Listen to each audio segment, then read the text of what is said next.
Hello, good morning, student of ninth class. Welcome back again in online classes conducted by JMS School Pushkar. Last video lecture में हमने speed और average speed topic complete कर लिया था।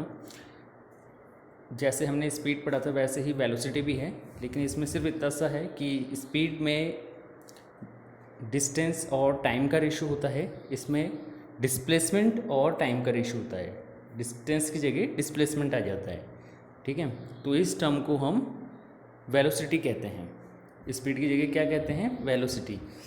The rate of change in displacement is called velocity. Displacement में जो changes आते हैं उन्हें वेलोसिटी कहा जाता है। वेलोसिटी का फॉर्मूला होता है velocity is equal to displacement upon time. जैसे स्पीड का फॉर्मूला होता है डिस्टेंस अपॉन टाइम, तो वेलोसिटी का फॉर्मूला क्या होता है? Displacement upon time.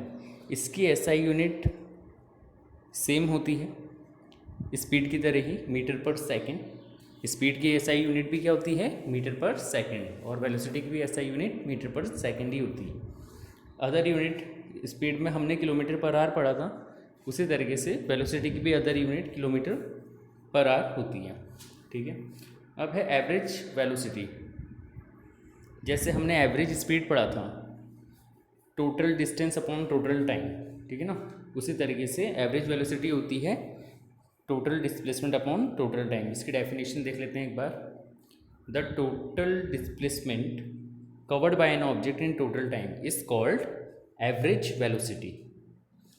Average velocity का formula total displacement upon total time. Average velocity इस दूसरे फॉर्मूले से भी निकाली जा सकती है, initial velocity plus final velocity upon 2 is equal to V average. V average means average velocity u is equal to u plus v upon 2। इस फॉर्मूले को थोड़ा सा समझ लेते हैं। ये फॉर्मूला हमें न्यूमेरिकल्स में तब काम में लेना पड़ता है बच्चों, जब हमें दो वेलोसिटी गिवन होती है। दो वेलोसिटी मतलब इनिशियल वेलोसिटी और फाइनल वेलोसिटी। मान लो ऑब्जेक्ट जो है पहले स्टार्टिंग में ऑब्जेक्ट की वेलोसिटी थी 20 किलोमीटर पर आवर, और बाद में उसकी वेलोसिटी चेंज होकर हो गई 60।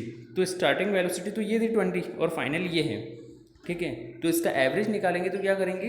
u प्लस वी, मतलब 20 प्लस 60 डिवाइडेड बाई 2। इस तरह से हम एवरेज निकाल सकते हैं, ठीक है।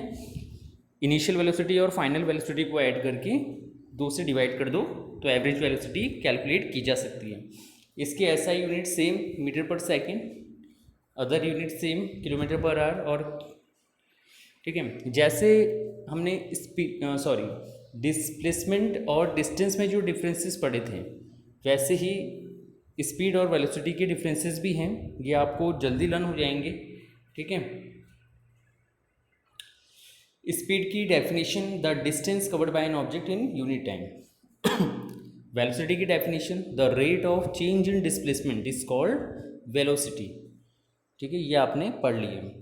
Speed it is scale. बाकी सारे पॉइंट सेम है बच्चों, ठीक है। बस ये जो फर्स्ट पॉइंट है ये यहाँ पे अलग होगा, बाकी सारे पॉइंट क्या होंगे? सेम होंगे इसके, ठीक है। किससे? डिस्प्लेसमेंट और डिस्टेंस की तरह ही होंगे। जैसे हमने यहाँ पर डिस्टेंस पढ़ा था, तो स्पीड, ये जो डिस्टेंस आ गया यहाँ पे और यहाँ पे डिस्प्लेसमेंट आ गया, तो सारे पॉइंट डिस्प्लेसमेंट और डिस्टेंस की तरह ही सेम रहेंगे। It is scalar quantity. Displacement में हमने पढ़ा था डिस्प्लेसमेंट क्या होती है? एक स्केलर क्वांटिटी होती है, वैसे ही स्पीड भी एक स्केलर क्वांटिटी है। डिस्प्लेसमेंट में हमने पढ़ा था वेक्टर क्वांटिटी, उसी तरीके से वेलोसिटी भी एक वेक्टर क्वांटिटी है। It is always positive. Speed में डिस्टेंस में हमने पढ़ा था ऑलवेज पॉजिटिव, उसी तरीके से स्पीड भी ऑलवेज पॉजिटिव। वेलोसिटी जैसे हमने डिस्प्लेसमेंट में पढ़ा था मे बी पॉजिटिव, नेगेटिव और ज़ीरो, तो वेलोसिटी में भी क्या आएगा? पॉजिटिव, नेगेटिव और zero. It's magnitude always greater than और इक्वल टू वेलोसिटी। हाँ, यहाँ पे वहाँ पर क्या था? It's magnitude always greater than और इक्वल टू डिस्प्लेसमेंट, क्योंकि वहाँ पे कंपैरिजन डिस्टेंस और डिस्प्लेसमेंट का था। यहाँ पर कंपैरिजन किसका है? स्पीड और वेलोसिटी का है, इसलिए यहाँ पे डिस्प्लेसमेंट की जगह वेलोसिटी आ गया यहाँ पर। Its magnitude always less than और equal to speed. Its value never be zero, it may be zero. ठीक है, तो ये डिफरेंसेस सेम है, डेफिनेशन चेंज है, बाकी सारे पॉइंट डिस्प्लेसमेंट और डिस्टेंस की तरह ही सिमिलर हैं। Under what condition is the magnitude of average velocity of an object equal to it average speed? वो कौन सी कंडीशन है जिसमें एवरेज वेलोसिटी और एवरेज स्पीड इक्वल हो सकते हैं? तो वो एक ही कंडीशन है जब ऑब्जेक्ट स्ट्रेट लाइन में ट्रेवल करता है या मूव करता है। ठीक है, तो इसका आंसर आप क्या लिखोगे? When object moves in straight line, when object moves in straight line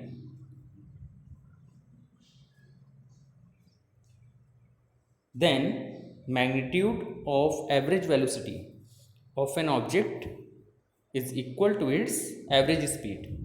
ठीक है, एक आंसर तो ये लिख सकते हो, और दूसरा आप ये लिख सकते हो when displacement and distance covered by an object are equal, when displacement and distance covered by an object are equal, then magnitude of average velocity of an object equal to its average speed। एक answer ये भी लिख सकते हो। What does the odometer of an automobile measure? Odometer क्या major करता है ये आप बताएंगे। ठीक है, नेक्स्ट टॉपिक है acceleration. The rate of change in velocity is called acceleration. Velocity में जब चेंजेस आते हैं तो उसे एक्सेलरेशन कहा जाता है। इसको हम सिंपली ऐसे समझ सकते हैं, जब हम व्हीकल की स्पीड इंक्रीज करते हैं, ठीक है, तो गाड़ी की स्पीड इंक्रीज होती है, तो इसे पॉजिटिव एक्सेलरेशन कहा जाता है। क्या कहा जाता है? क्योंकि गाड़ी की स्पीड में चेंजेस आ रहे हैं, इंक्रीज हो रही है, तो जो चेंजेस आते हैं उसे एक्सेलरेशन कहा जाता है। वेलोसिटी में जो चेंजेस आ रहे हैं, the rate of change in velocity is called acceleration। acceleration is equal to change in velocity upon time, क्योंकि डेफिनेशन में हमने लिखा है rate of change in velocity. Velocity में जब चेंजेस आते हैं, ठीक है, change in velocity upon time, क्योंकि रेट का मतलब टाइम। अब इसको सिंबॉलिक रिप्रेजेंटेशन इस तरह से लिखा जा सकता है, एक्सेलरेशन को हम ए से रिप्रेजेंट करते हैं चेंज इन वेलोसिटी, मतलब वेलोसिटी में कितना चेंज आया। मान लो इनिशियल वेलोसिटी u थी, फाइनल वेलोसिटी v, तो चेंज कितना आया? v minus you. ठीक है, इसलिए हमने यहाँ पर v माइनस यू लिखा है। टाइम का सिंबल t होता है, तो ये फॉर्मूला इंपॉर्टेंट है बच्चों, ठीक है, ये याद करना है आपको। Acceleration is equal to change in velocity upon time, a equal to v minus u upon t. इसकी एसआई यूनिट होती है मीटर पर सेकंड स्क्वायर, ये याद रखना है आपको। ठीक है, इसकी एसआई यूनिट क्या होती है?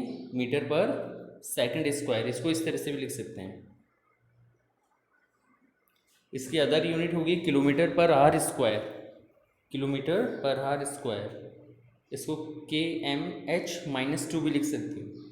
ठीक है, अब है पॉजिटिव एक्सेलरेशन, नेगेटिव एक्सेलरेशन, ये मैंने आपको बता ही दिया। देखो अभी हमने एक्सेलरेशन पढ़ लिया अच्छे से। एक्सेलरेशन का मतलब होता है rate of change in velocity is called acceleration. ठीक है, एक बार वापस से इसको अच्छे से समझते हैं। Rate of change in velocity मतलब जब गाड़ी की स्पीड में चेंजेस आते हैं। अब चेंजेस दो तरीके से आ सकते हैं, या तो गाड़ी की स्पीड इंक्रीज हो रही हो या गाड़ी की स्पीड डिक्रीज हो रही हो। तो जब गाड़ी की स्पीड इंक्रीज होती है तो उसे बोलते हैं पॉजिटिव एक्सेलरेशन, और जब गाड़ी की स्पीड डिक्रीज होती है तो उसे बोलते हैं नेगेटिव एक्सेलरेशन। आ गया समझ में? Positive acceleration, the rate of increasing velocity is called positive acceleration when speed of car is increases when train leave the platform.